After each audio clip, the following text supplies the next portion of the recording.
So I'm hiking out of Pearisburg. Whenever you see a double blaze like this, it means the trail is going to change directions, and in this case it's just a switchback that takes a pretty sharp turn. And I just want to show you typical things that either the CCC or one of the trail clubs put in, but these little stairways are everywhere. I've probably climbed up 1,000 of these so far. And it's just a set of stone steps, obviously man-made. I mean, they even put like a little railing, let's call it, like a little border. But it just, especially at these switchbacks, tend to get washed out when it rains. So when they put in that little flight of steps like that, it keeps this whole area from washing out. So I don't know whether I love them or hate them. They're a little more work on your knees, but sometimes they're just easier than if it was raining. You'd be slipping up or slipping down that steep little part. So that's what the trail looks like this morning. It's going to be up for about an hour. So I feel pretty good. Feeling pretty grateful.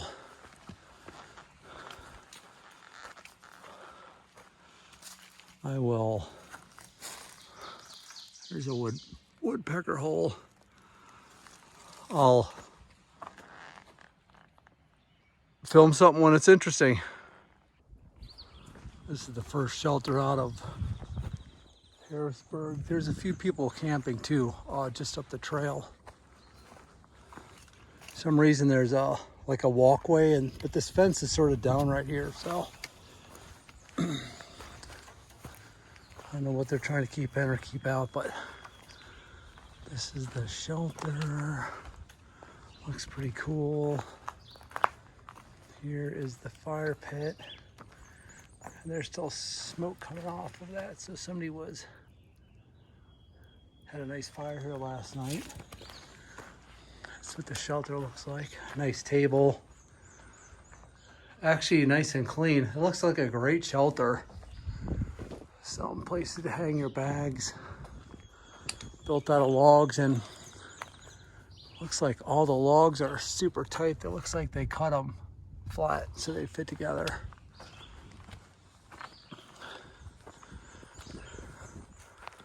Here's the back of the shelter. And you can see one person camping right there outside the shelter.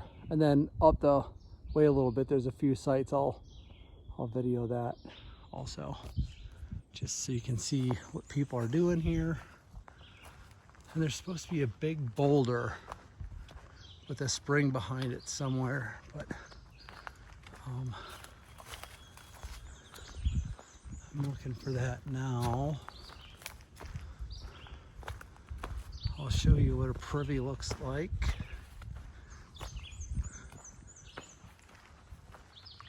As well. Hello. This is what an AT privy looks like. Boom, there you go. Bring your own toilet paper. You're supposed to fill up that bucket with some leaves and stuff, and then throw it on top of your business. Oh wait. So I don't know where. When I find the spring, I'll show y'all. I realize these vistas sort of all run together.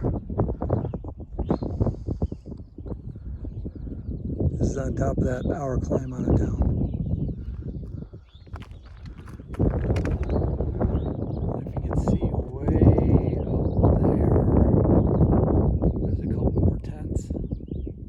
I'll be walking probably right past that. Good morning.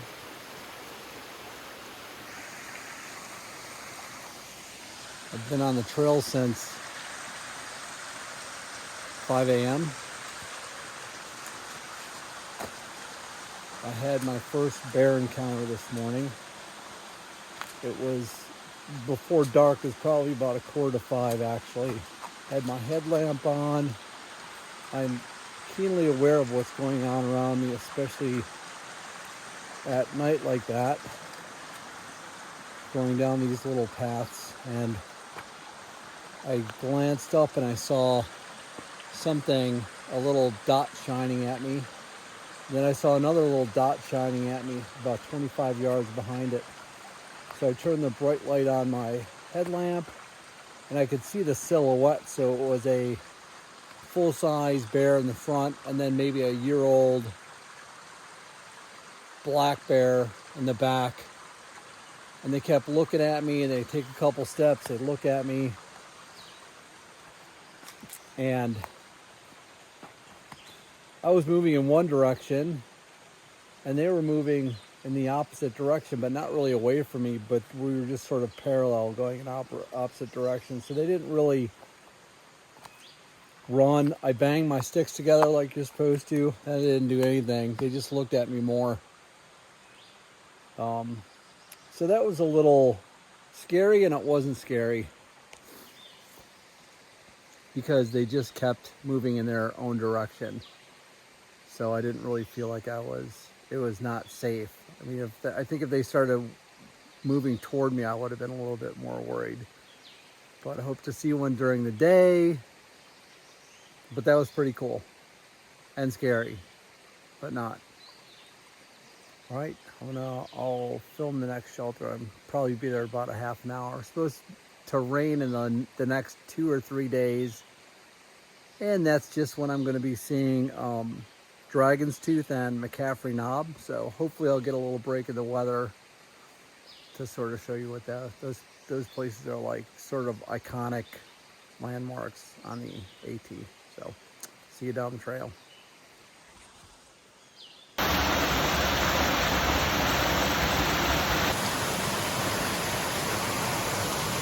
Right next to a little campsite.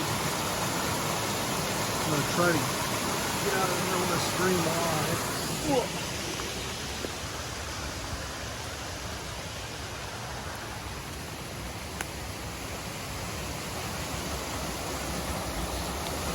And there's a cool little sort of waterfall. That's a deep pool at the bottom of that.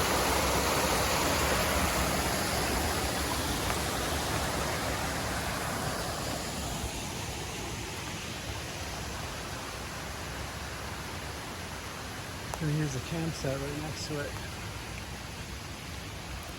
Really nice fire pit, little seat.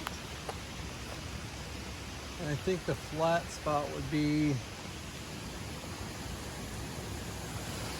maybe back in there.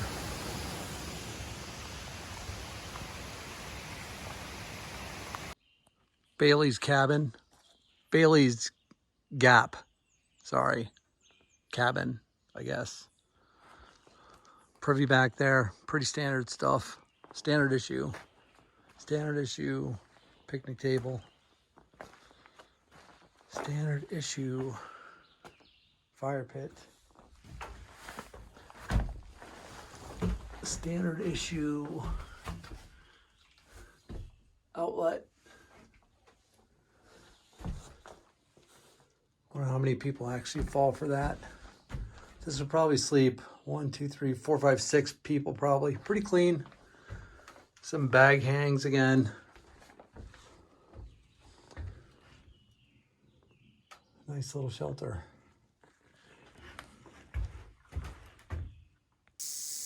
I don't know if you can hear that, but that is a timber rattler. Scared the heck out of me. I almost fell off the trail. He just coiled up all of a sudden and started rattling. It's a big one. I'm not going to get anywhere near it. And he just blends right in with the background.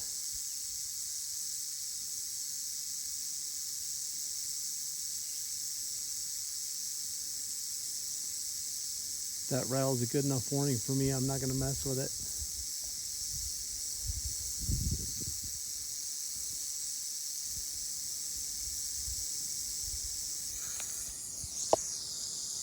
Yikes.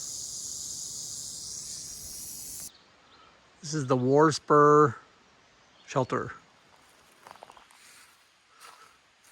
Got a nice fire pit. Got a great place to sit. This log is a perfect height.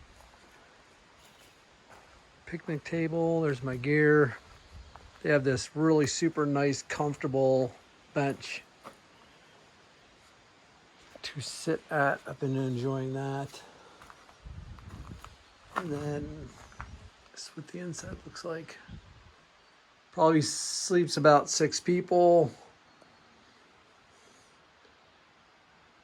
Actually 4 comfortably, 2 on this side and then 2 on that side, but you could put 6 in. Bag hangs.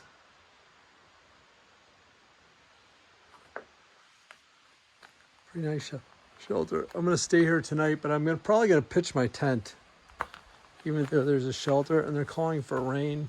Well, maybe if nobody comes here, I'll stay here. Then I won't have to deal with that wet stuff. Might just do that. But if not, looks like a great place to pitch right here. It's super flat. That's it.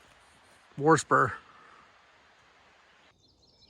Just popped out of the woods down there. You don't see this too often, but there's actually open fields every once in a while. So we just came up this path, but it's a pretty nice operation. Whoever owns this is all trimmed and mowed. Some is growing, maybe some hay and stuff like that. It's a pretty day. It was supposed to be pouring buckets today, but we really got lucky.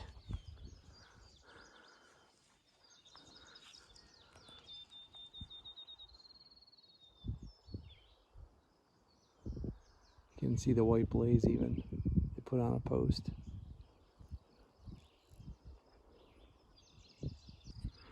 I just went through like a little no man's land and now I'm on someone else's property. Looks pretty nice here too. This guy's got some cattle. He's got a pretty nice setup too.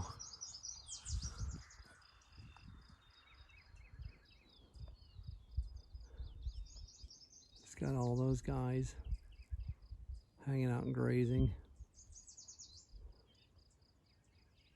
I can barely hear them. And then the AT just goes through this field. Marker 1, and that other one's further down. So I guess a certain amount of the Appalachian Trail goes on private property. This is pretty cool. I'm way at the top of some mountain. They've got these sort of markers everywhere. I don't know what it is.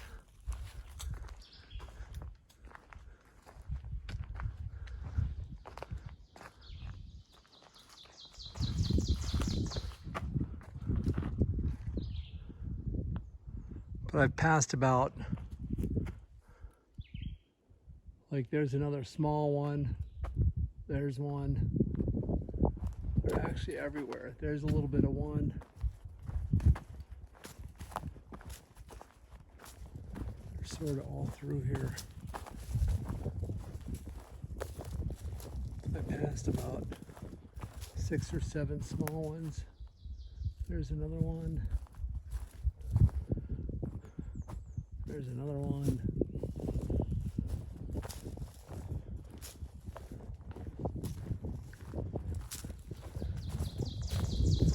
Here's one right here. They're pretty much as, they're as far as the eye can see.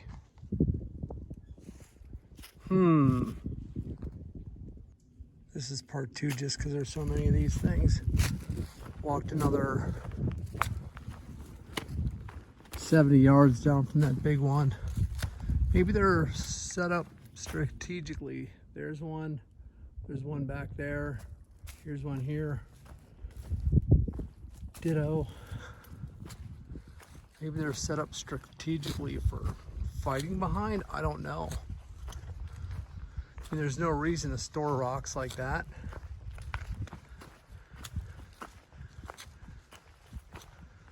pretty purposefully.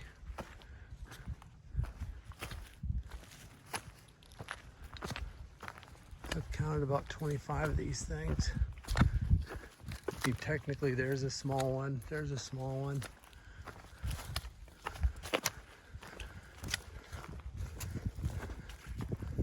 Larger one.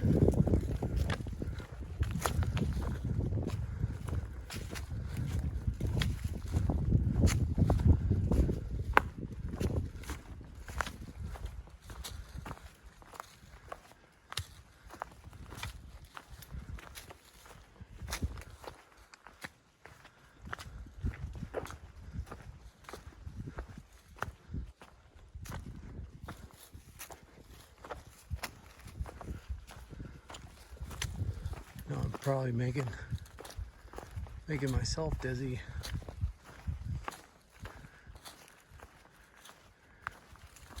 But these just go on and on and on. There's one back there. There's one. Okay, I'm sure you get the point. Sarver Hollow shelter. It's a nice shelter. They've got these crazy, like grappling hooks you can hang your bag from. But I bet you this shelter would sleep 6 to 8 if it was cold out. It's got like little shelves on either side. Shelf there. But the cool thing about this shelter is this is just a big porch. So this is all on a roof, and then you can use your picnic table in full rain, which is really cool. Nice fire pit, oversized. Got a couple like a little skylight sort of.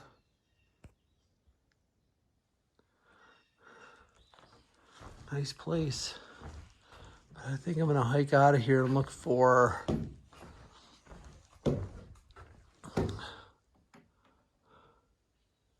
a stealth camping spot. It was a hard, steep, giant hike downhill off the trail, half-mile. You gotta wanna be in this place bad, but look how cool that is. Great big overhang, like a ballroom. Great spot.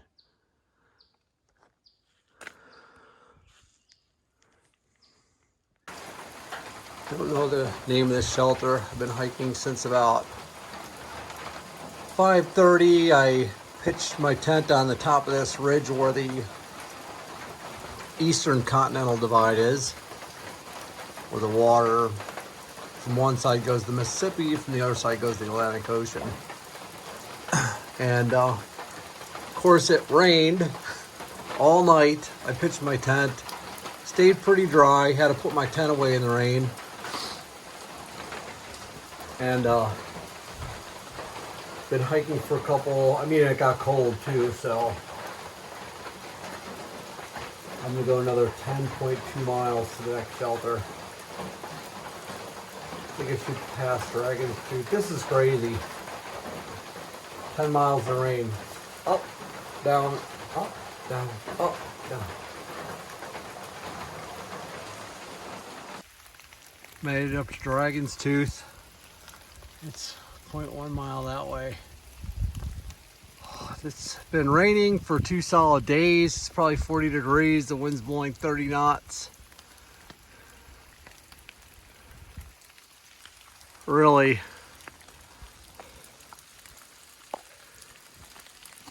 this is what I look like.